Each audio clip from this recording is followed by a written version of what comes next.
దాన్ని మనం అంటే వర్షం ఎంత వస్తుంది 70 ఇయర్స్లో మనకు ఎంత వర్షం వస్తుందో 70 ఇయర్స్లో ఎంత అయితే మనము మ్యాక్సిమం వర్షం వస్తుందో దాన్ని కలెక్ట్ చేయగలుగుతామో దాన్ని చూసి ప్రాజెక్టు యొక్క కెపాసిటీని నిర్ణయిస్తాము.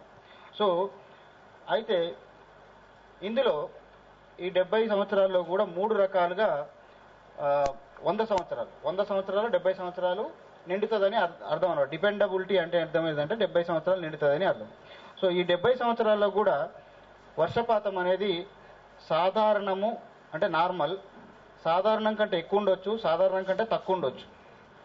సో అంటే అన్నిసార్లు కూడా అంతే సామర్థ్యంతో నిండదు అని మాత్రం ఖచ్చితంగా తెలుసు మనకి. సో దీన్ని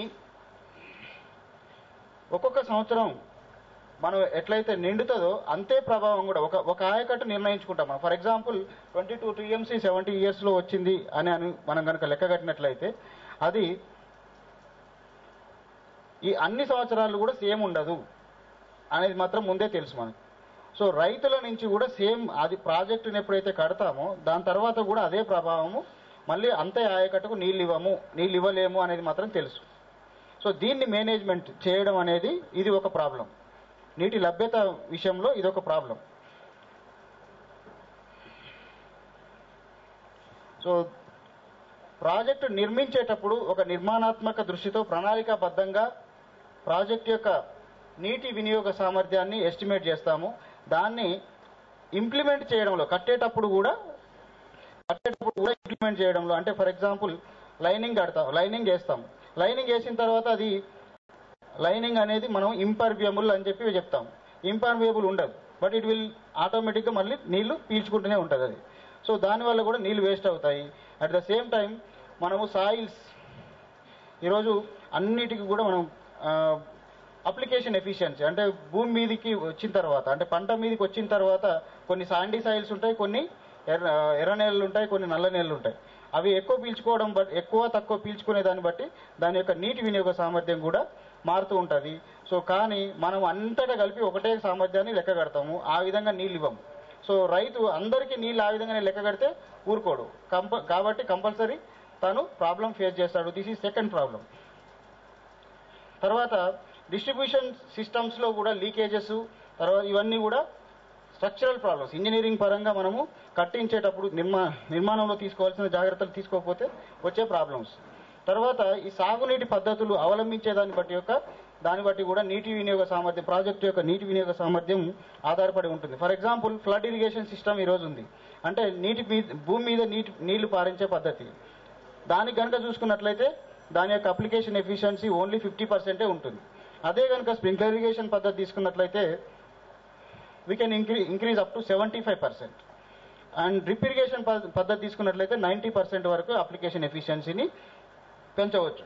సో అట్లనే ప్రాజెక్ట్ ఆపరేషన్ అండ్ మెయింటెనెన్స్ మనం అంటే గేట్లు తెరిచే విధానం పైన తెరిస్తాము, కిందికి వచ్చేంత వరకు కూడా వదిలేసి పట్టించుకోకుండా ఉంటాం. అంటే కింద నీళ్ళు అవసరం లేకుండా కానీ వెళ్ళిపోతుంటాయి.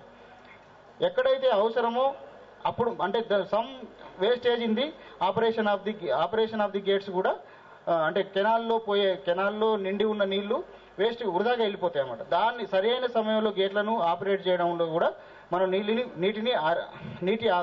నీటి లభ్యత ఏదైతే లభ్యత ఉందో దాన్ని మనం ఆదా చేసుకోవచ్చు. So this is third problem. రైతులు ఏం కోరుకుంటారు అసలు యాక్చువల్గా అంటే వాళ్ళకి కావాల్సింది సరైన సమయంలో కావాలి నీళ్ళు. రైతు ఫర్ ఎగ్జాంపుల్ స్టార్టింగ్లో ప్యానిక్ ఇనిషియేషన్ స్టేజ్లో it is the critical stage, we have to give first స్టేజ్లో నీళ్ళు ఇవ్వాలి. తర్వాత సరి అయిన మోతాజులో కావాలి. ఎక్కువైనా కష్టమే, తక్కువైనా కష్టమే. కానీ మనం ఏం చేస్తుంటాం అంటే కాలువను ఎప్పుడు కూడా ఒకే విధంగా నడుపుతుంటాం. సరిపోయేంత వరకు ఇవ్వాలి అంటే మధ్యన ఆపేస్తాం. అంటే మనం we will not estimate the how much water in the reservoir. And at the same time మళ్ళీ ఒకసారి ఆపేసిన తర్వాత ఎప్పుడు వస్తుందో తెలియదు. So that is the reliability. ఈ 4 మీద reliability of the project operation and maintenance అనేది ఆధారపడి ఉంటుంది. ఇది గవర్నమెంట్ భరోసా ఇవ్వాలి అంటే డిపార్ట్మెంట్ వారు ఇవ్వాలి. ఇవన్నీ సరిగ్గా ఉన్న సర్వీసులను మాత్రమే రైతులు కోరుకుంటారు. This is also now we are రైతులు ఫేస్ చేస్తూ ఉన్నారు ఈ ప్రాబ్లం.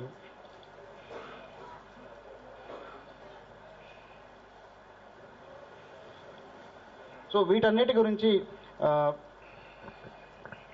ఇంకా దీనికి మనము సొల్యూషన్స్ ఇవన్నీ వీటన్నిటి గురించి మనం చర్చించాల్సిన అవసరం ఉన్నది. ఇక్కడ ప్రాబ్లమ్స్ వరకే చెప్పినాం.